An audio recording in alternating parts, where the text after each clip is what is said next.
This week, we have two special guests.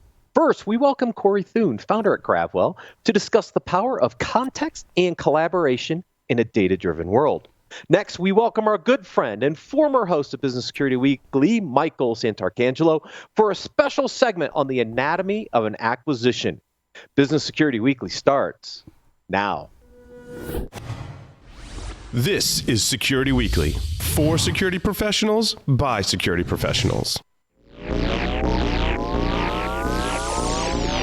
Broadcasting live from G-Unit Studios in Rhode Island, it's the show where we explore the business of security to improve the security of business. Your trusted source for actionable insights on leadership, communication, and innovation. Get ready for Business Security Weekly.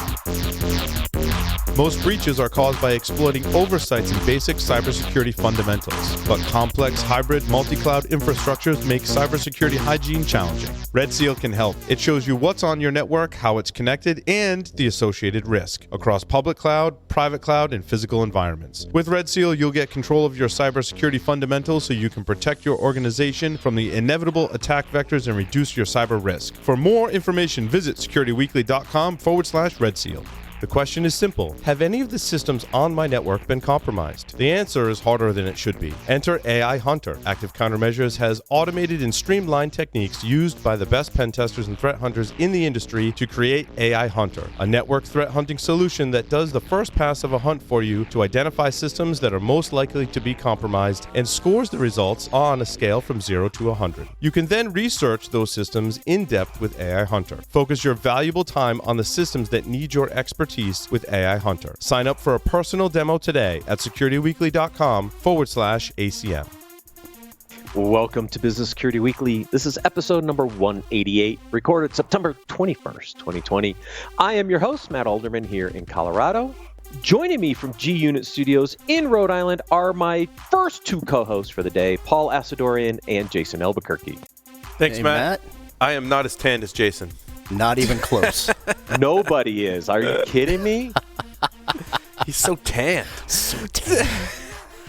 I spent the weekend on the block, so Block Island was beautiful. It was Yes. a little windy, but the family had a blast. Lots of surfers. That's good. Oh, yeah. Good time. Yeah. We did that a couple weeks ago. Yeah. So it's a Rhode Island thing to do. Once a summer, you got to get out to have Block to. Island. It mudslides. The mudslides. I think it was better than watching football this weekend. I'm just saying. Well, we didn't play horrible, though. No, I mean, we no. can't really. I They mean, did we can not play. complain, but we did well. So we did. Yeah. We fought. Yes. Join the Security Weekly mailing list for webcast, virtual training announcements, and to receive your personal invite to our Discord server, where there is a lot of activity today by visiting securityweekly.com/subscribe and click the button to join the list. Also, B-Sides Boston is back in action for their 10-year anniversary. The conference will be held on Saturday, September 26th. That's this weekend, and tickets are only $10. You can get yours at bsidesbos.org. Some of the Security Weekly team will be in our own channel on the B-Sides Boston Discord server answering questions and possibly doing some contests. This segment is sponsored by Gravwell. To learn more, please visit securityweekly.com/Gravwell. Corey Thuen is no stranger to Security Weekly. He's co-founded Gravwell to enable log management of every data type an organization might need for success. Prior to founding Gravwell, Corey conducted security assessments on anything from power equipment to vehicle computers to over-engineered juicers while working for companies such as IOActive, Digital Bond, and South Fork Security. Before that, he did cybersecurity work for the Department of Energy at Idaho National Laboratory and the FBI. Corey, welcome to Business Security Weekly. Yeah, great to be here. Thanks for having me. Now, a lot of people see you on Paul's Security Weekly. They might see you on Enterprise Security Week. I think this is your first time on Business Security Weekly, actually. So, welcome. I'm excited about that because, coming as a practitioner myself, I like getting into sort of the nitty-gritty tech fun stuff.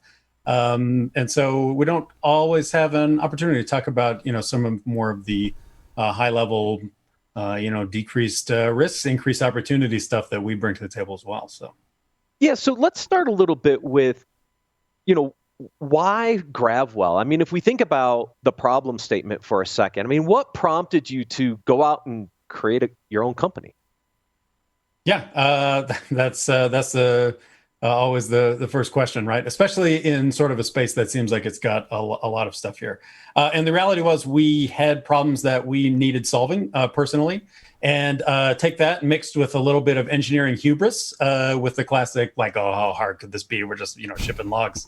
And that resulted in us going out and creating a tool that sort of addresses what we think are some of the issues with the industry in terms of how we're handling this, because we're still not really fostering collaboration and log management, despite being sort of a boring topic in security. So many organizations are really struggling with this and not doing the right things, and certainly not getting the value out of this wealth of information that they have available. Yeah, I remember the early days of log management, right? Anton Chavakin and I get into this interesting little debate every once in a while about why did we create SIMs and in the whole logging stuff. And as I thought it really driven a lot by compliance in the early days. I mean, the compliance requirements came out, said you got to capture and review your logs, and off we went running. But it's more than that. I mean, if you really think about running a good log management program, and really understanding how to detect threats in those, it's way more complex than just collecting logs and looking at logs. It's interesting. I was chatting with someone earlier today in preparation for a segment later in the week, and it really did a great job of like make me think about like why we have some of these challenges, right? And oftentimes it's the basic thing.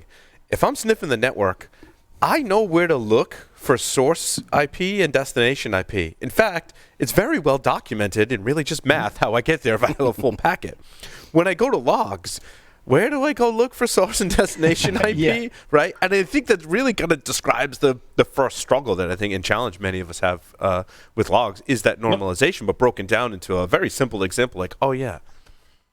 Yeah, exactly. And that's one of the reasons why we sort of bucked the trend of the industry, because the trend is to normalize all the logs and get it into sort of a predefined semi-schema format. So you can put in something like that's a key value store, like Elastic or even a traditional database.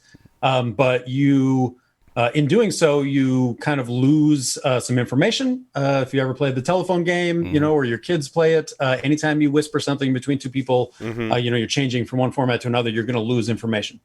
And then you're also sort of changing how it's stored as well, because the logs come in a naturally time series format. And if you're not storing it in a data lake that was designed for time series data, then you're missing out on the opportunities that come with that type of data format. Yeah, I know some of the struggles that my team has had, right? Looking at different platforms, they go back and they say, all right, I need access to the raw data. Can I get access to the raw data? And many times it's not available. We had organizations that say, no, you can't go through the raw data and actually analyze it. Or you going back to going what Corey is saying, and I think it's a very interesting discussion for this show. You go back to the raw data because you need it in a time series format.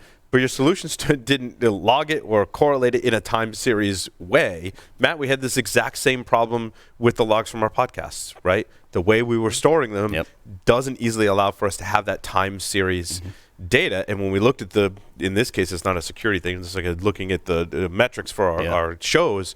We really needed that time series data. And Corey, your platform very much allows for that, right? Now you got me thinking I want to put my podcast logs inside Gravwell, right? Yeah. That's why we built our data lake is custom.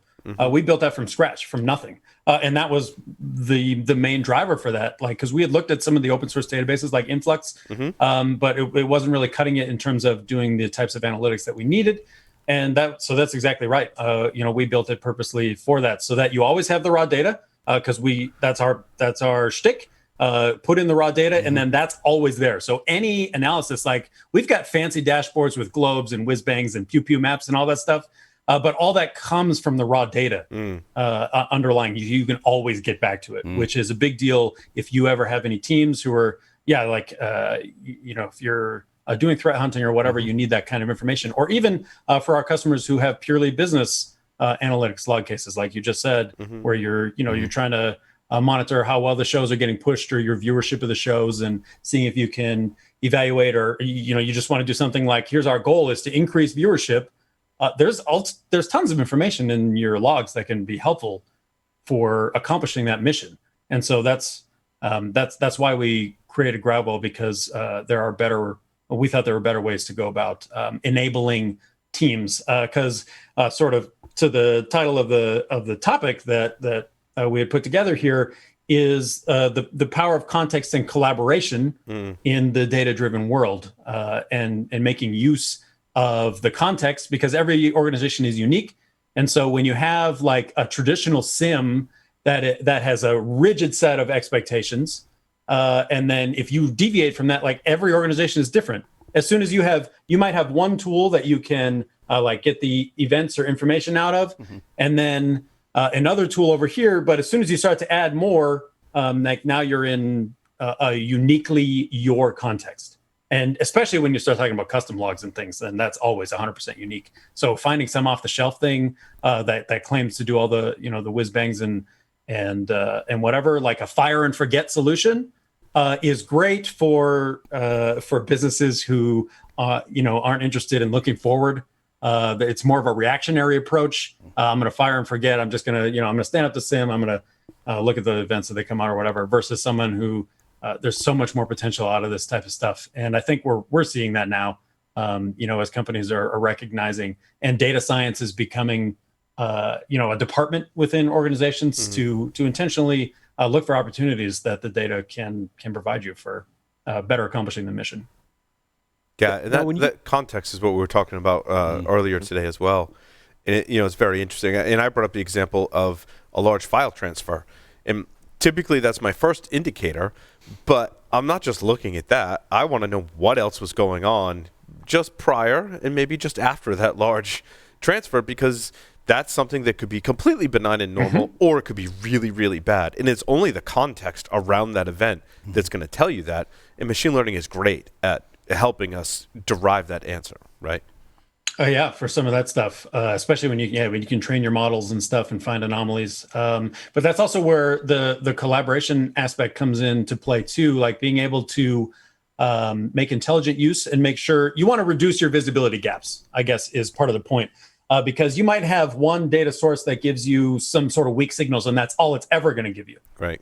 And that is a true thing. But then you might have another data source that's the same way. But by putting both those things together, multiple weak signals make a strong signal. And that's what's important to be able to capture and to be able to capitalize on for, reducing risk and creating more opportunity. Now, go ahead. One of the initial challenges I remember from the early days of log management, right? You put it into a common format because you can act on that data. As you bring over raw data and leave it in its initial format, what are some of the challenges around contextualizing the data from different sources, because the formats are different? How do you start to solve aspects of why you don't need to normalize before you put the data into the data lake?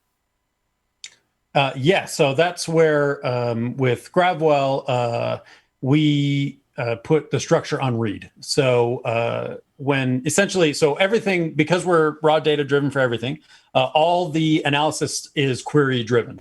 Whether or not the end analyst even sees the queries is dependent on what they're doing or whatever.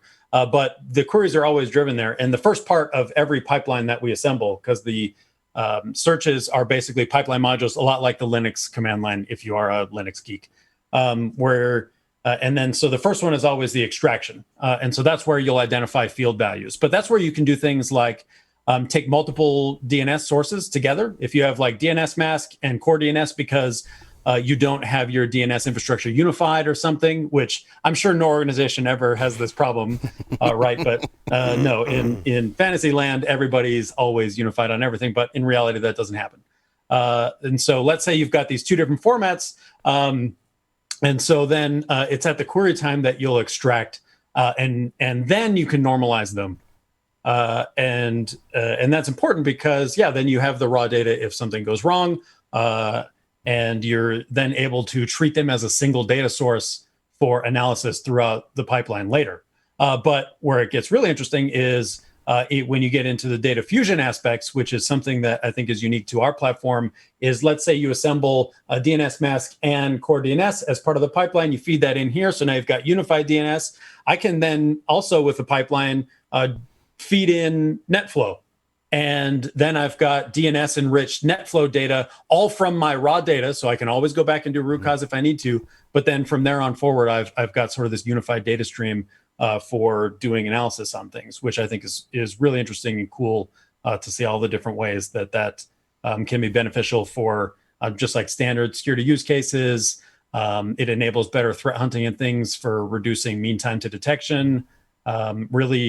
Really significant. Also on just in terms of data sources and visibility gaps, and being able to enable your team to work together with other teams as well. So your QA team, your devs, your security analytics.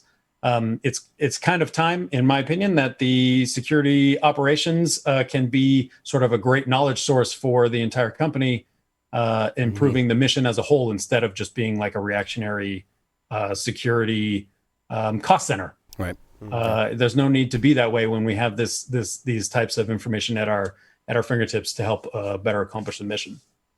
Yeah, and then one of the things that I found very beneficial is actually partnering. We talked about this collaboration, right? We partner a lot with we have an entire business analytics team, right? Mm-hmm. Different business unit falls under the office of the CFO because they're doing all the business analytics. Mm-hmm. But why not reap the benefit of that talent pool and bring them into the security team and help us with our analytics as well? And that's what we've been doing. And it's been pretty successful getting visibility into the security side of the house and just bringing in that talent, right? I mean, a lot of the security engineers aren't data scientists by nature, right? So being able to have them come in and mentor the security team is awesome. Yeah. I learned about data management and data science by making mistakes and storing the data incorrectly over the years. Trial by It'd be fire. nice if I had Trial that team by fire. 20 years ago to tell me the right way to do it. And I think many of us suffer from that too. We're like, I need to get it done. And then the request comes in when you have to go back or do something different with it. And you're like, I didn't think about designing it that way, right? Yeah, and question for me, I mean, I look at the just sheer amount of data that we're talking about here, especially storing the raw logs, right? Mm-hmm. And now as a CISO, I sit back and I say, all right, well, what's your licensing model? Are you charging for ingestion? Are you charging for retention? Are you charging for, the different ingesters that you'd have out there? How does that work? Because that could get expensive after a while. Corey's very glad you asked that question, actually. Oh, yeah. This is one of my favorite questions because this is also one of the reasons we started the company because, frankly speaking, the current way or the way that people charge on that in the market today is kind of bullshit. Because there's so many surprises. There's so many surprises. How much data are you going to have on a day-to-day? If you have an incident, how much does it spike? How does that affect your bill? Do I have to worry about no. There's no reason that this is a thing. And so we changed our pricing model a lot in terms of how the industry currently operates. And we really have like an unlimited model as much as possible. So we don't charge based on retention. So when you start talking about compliance and things, I don't know how vendors can be out there, dictating retention or putting pricing based on retention. That's stupid. So it basically our general philosophy is it's your data. And if you want to pay for the storage, then go for it. You can put as much in as you want, always. And so we do more of an infrastructure-based pricing to where it's like, how many nodes do you need? Let's say an AWS of a specific size, an MX4 large or something, can handle 300 gigs a day, and you have 2,000 or 2 terabytes a day or whatever. Then get 5 of them, or resize your nodes or whatever. And you can. It's a lot more predictable because if you've got a spike, who cares? If you want to increase your retention, who cares? You're totally free to make those decisions, and that's where we get back to the collaboration piece because when you're charging for every data that goes in, I don't know how many organizations I've talked to where the security team fights with like the DevOps team as an example. And DevOps team, like they want to put stuff into their other solution, but they can't because of cost or because of this. And that whole fight is so counterproductive to accomplishing the mission as a team, as a company or an organization that that was one of the main motivators for us even doing this. Yeah, no, I think that's awesome. But Corey, it goes back to your earlier example, weak signals coming from 2 different places. I got to make sure I still capture that because when you correlate those two together, that may be something interesting. If you're limiting how much you can actually come in and store and collect, then you're going to be, well, that's a weak signal. I don't want that. Then you're going to miss stuff. That's right. Basically, is the lesson. Exactly. Yeah. I mean, that pricing model, that licensing model, eliminates so many roadblocks to bringing something like this into your organization as a platform, right? It just does, because those are the questions that, the budget gods are going to ask. Right. Exactly right. Because if you only have so much budget, now you're going to say, well, I can't ingest the data, What do I get rid of? What do I eliminate? Can't store it long enough. Yep. And now you're in this battle of getting rid of data, and that data is needed for the contextualization, the collaboration that we've been talking about. So why limit it? Exactly. It didn't make sense to us, and I hope the industry changes a little bit, because I think that so the primary failure of like the single point of glass. I think that was one of the primary contributors. Like, we're paying for every byte that we put in, so then people are fighting, and then along with the normalization and whatnot as well, because then you couldn't really put any data in. You had to only fit with their connectors or normalize your stuff or whatever. And then in the end, your single pane of glass has a bunch of these data sources in it, but they're all normalized to be basically useless. So you've got cool maps and stuff, but what does that actually mean? How do you get to how do you drill down when you need to? And so that was one of the things that we set out to solve with the data lake that we built. And you've also done some interesting stuff. It's just not just log data, right? I think you can ingest NetFlow and other data sources than just log data, right? Yeah, absolutely. So that was we knew that we would need binary data because NetFlow was the big thing. And our project at DOE that kind of kicked some of this off was doing raw packet capture analysis alongside logs.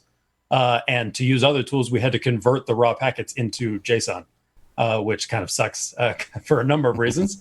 But yeah, that's the idea, is you can take that in. So you can get kind of crazy with it as well. I mean, one of the original use cases or demos that we had created when we were first proving out our tech was ingesting video and doing like computer vision stuff against the video alongside badge swipes to a secure facility to do things like detect piggybacking in video and like search video, which is not something that we have customers doing right now because that's a very complicated use case with really interesting things in it.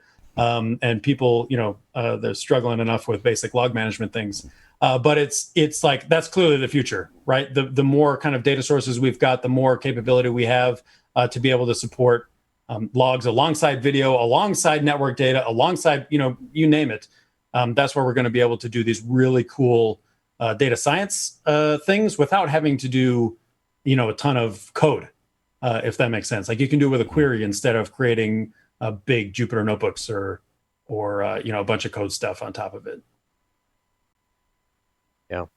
Did you have a question in there, Jason? I thought. No, I was just thinking in my head, IoT data. A lot of our customers right now are saying, how can I start ingesting IoT data? Whether it be, you mentioned camera, badge swipes, any type of the physical security side of the aisle, sensors. So yeah, talk a little bit about how you handle IoT and maybe even OT, right? And a lot of healthcare customers are talking about monitoring OT as well.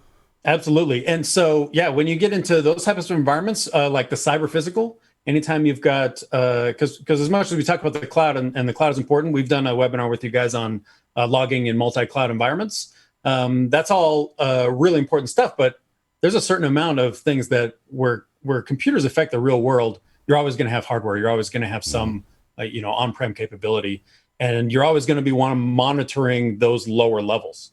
So OT is kind of a great example of that. There's the Purdue model for the different sort of layers of the OT stack and where the monitoring is, but most of it is just in the top two, and hardly anything is going on at the lower levels for monitoring. But you absolutely need that for diagnosing problems and for detecting really advanced attackers. Because if they're using protocol level exploits and you're relying on logs, you're going to be kind of up a creek without a paddle on that one. Yeah, that's true. We've seen a lot of solutions focusing more at the needing to go down into that protocol level in correlating that with some of the other log data that's out there. What are signs that your log management program's not working, Corey? Yes. So some of the sort of common mistakes that we've seen, or I guess challenges that people have got is, I guess, first off, is if you're seeing some fighting between your teams, that's a sort of an obvious indicator. Like ask someone across different teams where they put data in, or if they could get data from another team. And if the answer is kind of no, then that's an indicator that there's an issue. There's also sort of the common, even just fire drill type stuff to run, where you say, can you tell me when did Johnny log in to the systems, and from those systems, what network connections were created afterwards, and sort of create a scenario, tabletop style exercises. And if those can't be answered very quickly, then that's another indicator that, you might not have an efficient pipeline. And when we're talking about like already the mean time to detection for adversaries is upwards of 6 months. When you look at some of the research publications put out, you can't afford those kind of inefficiencies. If somebody's having to go around to these different systems and collect the logs like after the fact, that's a problem. And I think it's sort of an informal research project that I've been conducting is in speaking with incident responders. I just kind of asked a question like, when you roll up to someplace, because someone has paid you to come in and help respond to an incident, what percentage of those companies have their logs ready for you? And the highest number that any one of them have told me is 20%. Only 20% of organizations at the top have logs ready for incident response when they roll in, which is also an indicator of potentially, having some troubles or inefficiencies with how you're collecting logs, and you're increasing your risk that way, right? So you want to make sure that, especially if there's an incident or something, that you at least have them collected and available for those purposes. So those are sort of the initial three. That's a great cue into a question that I had is about availability of data, right? How from a BCDR perspective, what's the architecture of the system to make sure that it is always available, right? Yeah. So you're asking specifically for our stuff? Yes. Or Yeah. Absolutely. Or in general, Absolutely. Right? Yeah. Oh, yeah. So specifically for our stuff, we're a full enterprise setup. We've done deployments of over 100 terabytes a day across a giant cluster, and that includes like full replication. We can do site-aware replication. So if you've got some stuff in AWS East and AWS West, like they can make sure their replication peers are in the correct way. So even if half of AWS goes down, you're still able to get to your data. Like that's absolutely a thing that we built in from day one. So that was sort of an advantage to us starting from scratch. There were a lot of disadvantages, but one of the advantages is exactly that. Like we were able to make sure that it was going to have high availability, that we could do all the enterprise features built in from the ground up instead of like tacking them on as sort of an afterthought, as well as a couple other key aspects. Like the maintenance is really low at a time where resources are kind of at a premium in terms of headcount and things. Because our tech stack is 100% integrated, one that we made, you're not going to have a bunch of maintenance costs related to keeping up. It's really apt-get install Gravwell and apt update Gravwell it's amazing how well that works. I guess like you're not rebalancing clusters and having to stick people specifically on maintenance for stuff. Oh, awesome. Yeah, it makes it easier for the enterprise adoption when you have data availability, easy updates, and just make sure that the data is there. Low overhead on the staff. That's good.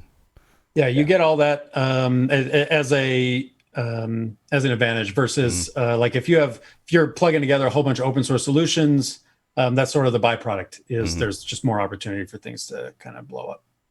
Right. And especially, like you said, only 20% of organizations have their logs ready. How am I supposed to find root cause in the incident when the data is not available to go back and look at?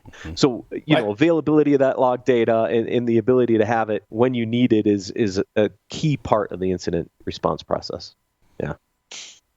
Absolutely. Paul? If you're collecting after the fact, then the attacker's already there, so you can't trust your logs anyway.